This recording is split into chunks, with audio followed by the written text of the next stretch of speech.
ప్రియ దేవుని బిడ్డలారా, ఈ మధ్యాహ్న కాల సమయంలో దేవుని వాక్యములకు వెళ్లే ముందు కొన్ని విషయాలు చూస్తున్నాం. ఏంటంటే పరిశుద్ధ గ్రంథం అంటే ఏంటి, బైబిల్ అంటే ఏమిటి? బైబిల్ అంటే అనేక పుస్తకముల సముదాయాన్ని బైబిల్ అంటారు.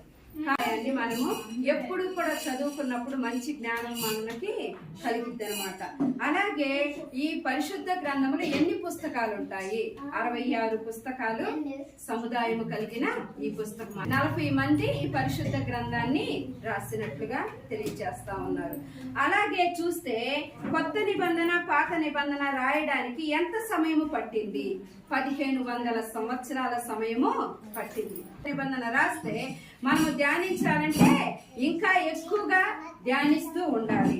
అలాగే ఎలాగా ఈ పరిశుద్ధ గ్రంథాన్ని రాశారంటే దైవ ఆవేశముతో, దేవుడిచ్చిన జ్ఞానముతో, దేవుడిచ్చిన తెలివితో, దేవుడిచ్చిన వివేకముతో దేవుని పరిశుద్ధ గ్రంథాన్ని రాయటం జరిగింది. కనుక ఈ పరిశుద్ధ గ్రంథాన్ని మనం వినేటప్పుడు, చదివేటప్పుడు శ్రద్ధగా వినాలి. అలాగే చదివేటప్పుడు చక్కగా కూర్చొని ఒక సమయంను పాటిస్తూ మంచిగా మన మనసులో ఏమీ లేకుండా పరిశుద్ధ గ్రంథాన్ని మనం చదివితే దేవుడు నిన్ను నన్ను కూడా ఆశీర్వాదకరముగా చేస్తాడు. పరిశుద్ధ గ్రంథంలో అనేక ప్రాణులను దేవుడు తెలియచేస్తా ఉన్నాడు.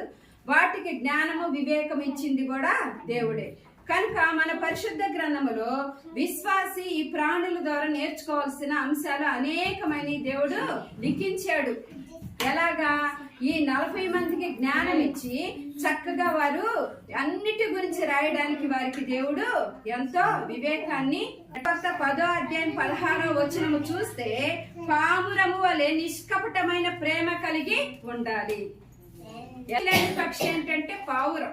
పావురంలో చేదు అనే విషయం అనేది అసలు ఉండదు. పావురము ఎంతో నిష్కపటమైన పక్షిగా ఉన్నది. అంటే పావురము వలె నిష్కపటమైన భక్తి చేయడానికి దేవుని వాక్యాన్ని చూసుకుంటూ మనము ధ్యానించుకోవాలని ఇక్కడ చెప్తా ఉన్నారు అనమాట.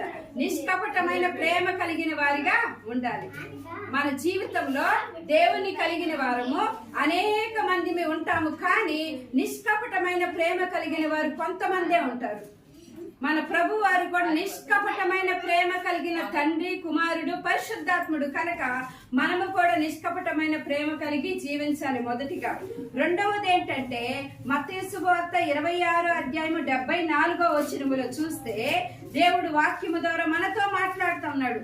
కోడి పుంజు వలె వేకువనే మొరపెట్టాలి. కోడి చూడండి, దానికి ఎవరు చెప్పరు, అది ఎంత జ్ఞానంతో ఉంటుందో చూడు.